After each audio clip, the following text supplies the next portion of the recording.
देखिए आज हम करेंगे लेसन 8 और जिसका नेम है भोली। फुटप्रिंट का आपका लेसन 8 को कंप्लीट करेंगे हम। भोली चैप्टर है।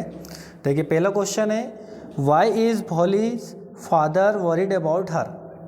क्वेश्चन आए समझ में कि why is Bholi's father worried about her, ठीक है ना। तो इसका मीन्स है कि जो भोली के पिता है फादर, फादर मीन्स होते पिता और वरीड होते बेटा चिंतित, है ना। तो भोली के पिता को उसकी चिंता क्यों थी, है ना। और हर किसकी बात कर रहे हैं अपन, हर बात कर रहे हैं भोली की। तो भोली के पिता को उसकी चिंता क्यों थी, या बोल सकते हैं कि भोली के पिता उसको लेकर या भोली के बारे में चिंतित क्यों थे, क्यों हैं। तो देखते हैं इसका आंसर।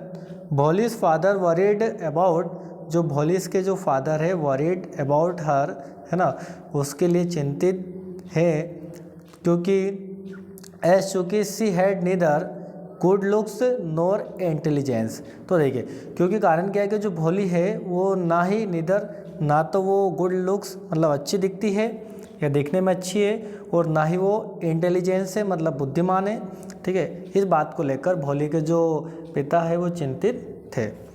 चलो क्वेश्चन नंबर 2 देखिए। क्वेश्चन नंबर 2 है, for what unusual reason is भोली सेंट टू स्कूल। तो देखिए किन बोल सकते हैं, अनयूजुअल होते हैं असामान्य, ठीक है।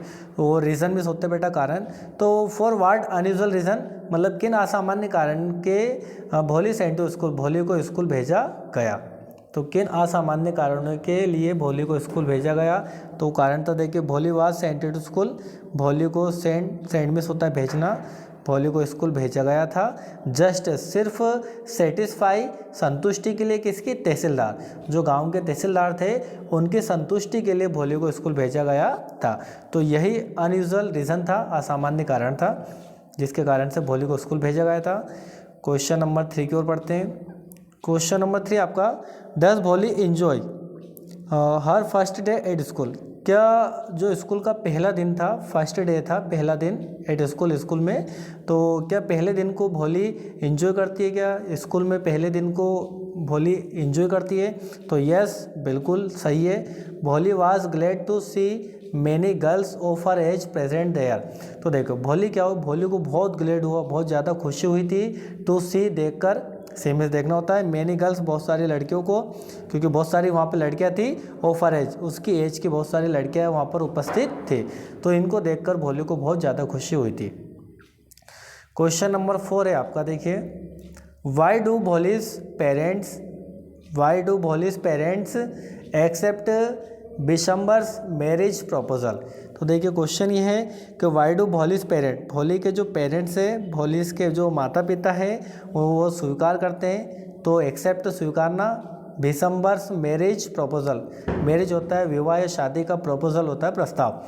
तो भोलीज के पेरेंट्स जो है वो एक्सेप्ट क्यों करते हैं, बिशंबर के विवाह के प्रस्ताव को क्यों स्वीकार करते हैं। तो देखिए answer, Bholi's parents accepted Bishamber's marriage proposal. ये आपके क्वेश्चन में भोलीज के पेरेंट्स जो माता पिता वो स्वीकार करते हैं बिशंबर के विवाह के प्रस्ताव को, बिल्कुल देखिए, बिकॉज क्योंकि ही वाज रिच मैन, क्योंकि जो बिशंबर था, बिशंबर जो है वो रिच मैन है मतलब अमीर आदमी है, अमीर व्यक्ति है, वे अमीर व्यक्ति था। And not ask for any dowry, और उसने किसी प्रकार के डोवरी दहेज की मांग, ये देखिए यहाँ पर मीनिंग लिखा हुआ है, डोवरी मीन्स होता है दहेज, ये देखिए, तो डोवरी उसने किसी प्रकार का दहेज नहीं मांगा था, ठीक है। इसलिए भोलीज के पेरेंट्स ने बिशंबर के, जो बिशंबर है उसके मैरिज का जो विवाह का प्रस्ताव स्वीकार कर लिया था। चलिए क्वेश्चन नंबर 5 की ओर बढ़ते हैं हम। क्वेश्चन नंबर 5 है आपका, why does the marriage not take place. मतलब जो मैरिज होता है, जो विवाह है वो नॉट टेक प्लेस मतलब स्थल पर, वो जो है विवाह के स्थल पर मैरिज शादी क्यों नहीं होती है। तो देखते हैं, the marriage does not take place, जो विवाह है वो नहीं होता है ना उस स्थान पर, बिकॉज क्योंकि एट द लास्ट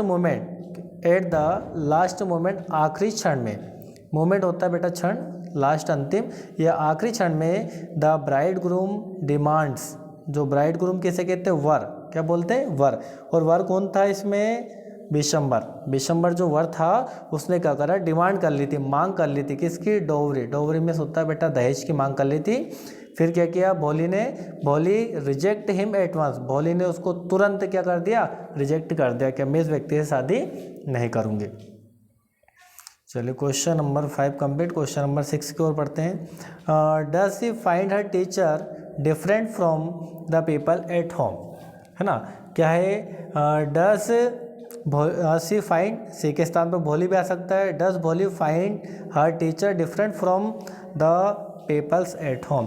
तो देखिए इसका है क्या भोली को अपनी जो टीचर है अध्यापिका है ना, अपने घर के लोगों से अलग थी, जो टीचर थे वहाँ पे, जो टीचर अध्यापिका थी वो फ्रॉम डिफरेंट में होता है अलग, from the people at home, घर के लोगों से अलग थी क्या, तो बिल्कुल देखिए yes, she finds her teacher different from the peoples at home, बिल्कुल जी हाँ, उसने अपनी अध्यापिका अपने घर के लोगों से अलग लगी।